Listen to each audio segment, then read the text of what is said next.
Meanwhile, millions of Americans have had to make a huge sacrifice thanks to the coronavirus epidemic. But one group that's living large these days is the San Francisco homeless population. The city is putting many of them in fancy hotel rooms at taxpayer expense. They also get free food, booze, and marijuana, all paid for by you.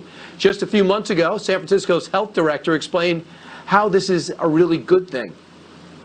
Our behavioral health experts are offering services every day, medication-assisted treatment, including nicotine and opiate replacement, behavioral health counseling, and in cases where people decide that they are going to continue to use, our focus is using the best evidence to help people manage their addictions.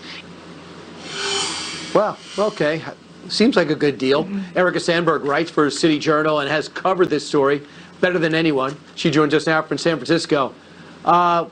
Whose idea was this? Well, I mean, it all kind of started with the current administration, which is London Breed, then it trickles down to the Board of Supervisors and the Department of Public Health. So in their infinite wisdom, this is what they've come up with. How's it going, Erica? Horrible. It's an absolute disaster. It's solving exactly nothing. And as a matter of fact, it's making all the problems worse. Insider sources are telling me what they are seeing inside the hotels, and it is about as bad as you could imagine, only exponentially worse. You're talking drug-fueled parties, overdoses, deaths. People are being assaulted. You have sexual assaults going on. It is pandemonium. It is extremely bad, and it needs to stop. Erica, does anybody else see this as the disaster that you've been reporting on, and what can we expect to happen here?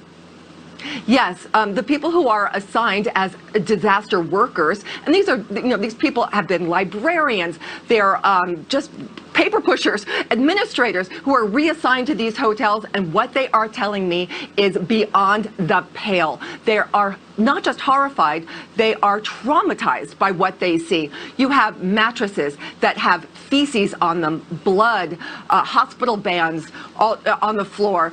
What people are seeing is just, it is so horrible that they walk out and they say, I don't want to go back in there.